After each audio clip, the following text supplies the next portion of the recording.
Évangile de Matthieu, chapitre 12. En ce temps-là, Jésus traversa des champs de blé un jour de sabbat.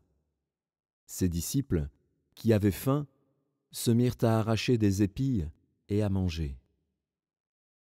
Les pharisiens, voyant cela, lui dirent : « Voici, tes disciples font ce qu'il n'est pas permis de faire pendant le sabbat. » Mais Jésus leur répondit : « N'avez-vous pas lu ce que fit David lorsqu'il eut faim, lui et ceux qui étaient avec lui ? Comment il entra dans la maison de Dieu et mangea les pains de proposition, qu'il n'était permis de manger ni à lui, ni à ceux qui étaient avec lui, et qui étaient réservés aux sacrificateurs seuls. Ou n'avez-vous pas lu dans la loi que, les jours de sabbat, les sacrificateurs violent le sabbat dans le temple sans se rendre coupables ?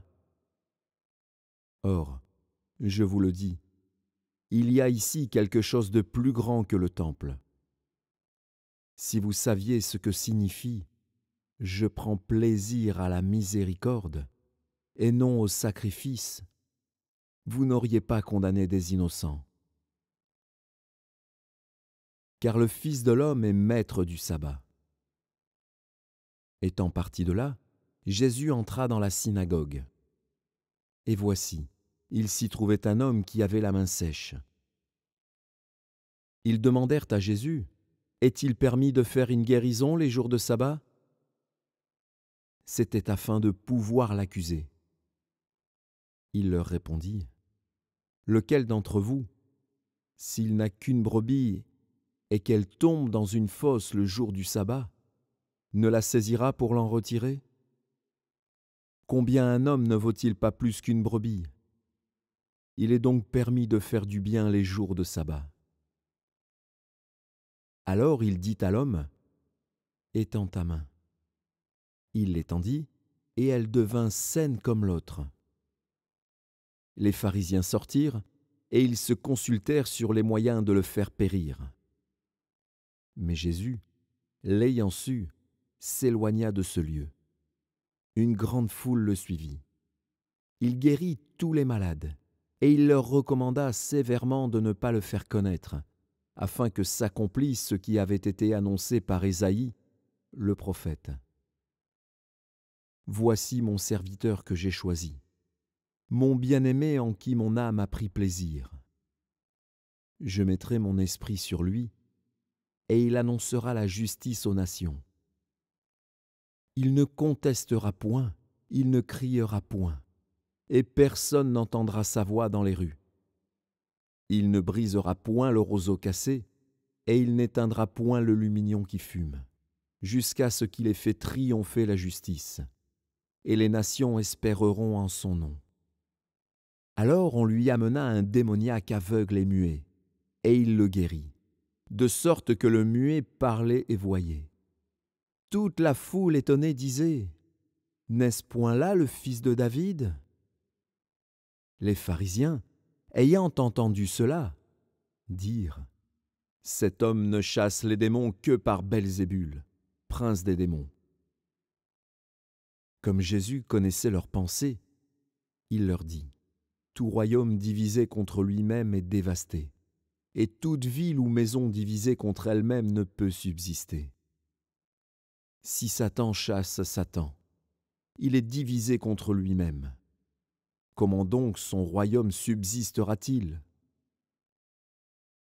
Et si moi, je chasse les démons par Belzébul, vos fils, par qui les chassent-ils ? C'est pourquoi ils seront eux-mêmes vos juges. Mais si c'est par l'Esprit de Dieu que je chasse les démons, le royaume de Dieu est donc venu vers vous.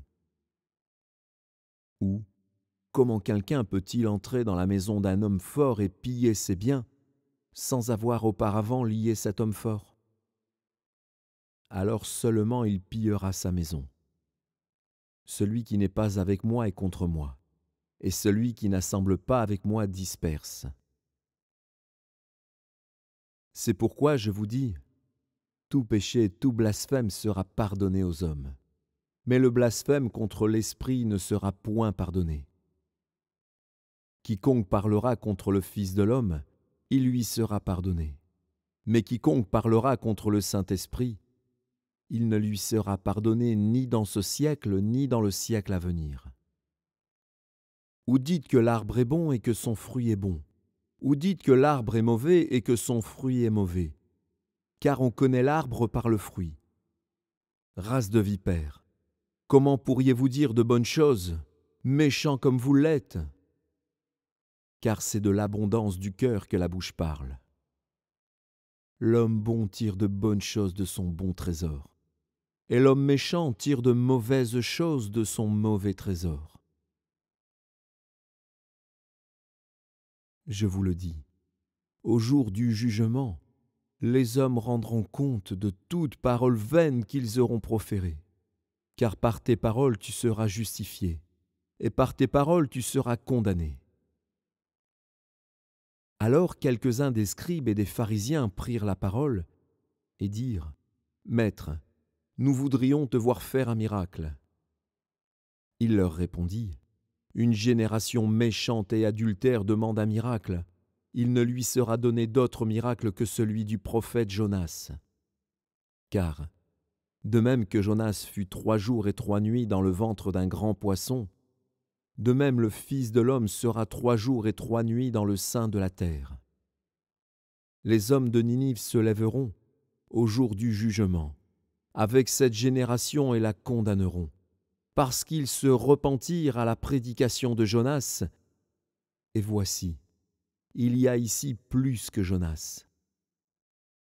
La reine du Midi se lèvera, au jour du jugement, avec cette génération et la condamnera, parce qu'elle vint des extrémités de la terre pour entendre la sagesse de Salomon. Et voici, il y a ici plus que Salomon.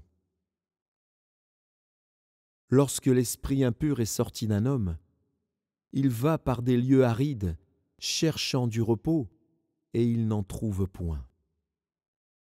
Alors il dit : Je retournerai dans ma maison d'où je suis sorti. Et, quand il arrive, il la trouve vide, balayée et ornée. Il s'en va, et il prend avec lui 7 autres esprits plus méchants que lui. Ils entrent dans la maison, s'y établissent, et la dernière condition de cet homme est pire que la première. Il en sera de même pour cette génération méchante. Comme Jésus s'adressait encore à la foule, voici, sa mère et ses frères, qui étaient dehors, cherchèrent à lui parler. Quelqu'un lui dit : Voici, ta mère et tes frères sont dehors, et ils cherchent à te parler.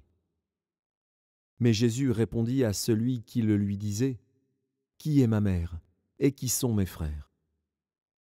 Puis, étendant la main sur ses disciples, il dit : Voici ma mère et mes frères. Car quiconque fait la volonté de mon Père qui est dans les cieux, celui-là est mon frère, et ma sœur, et ma mère.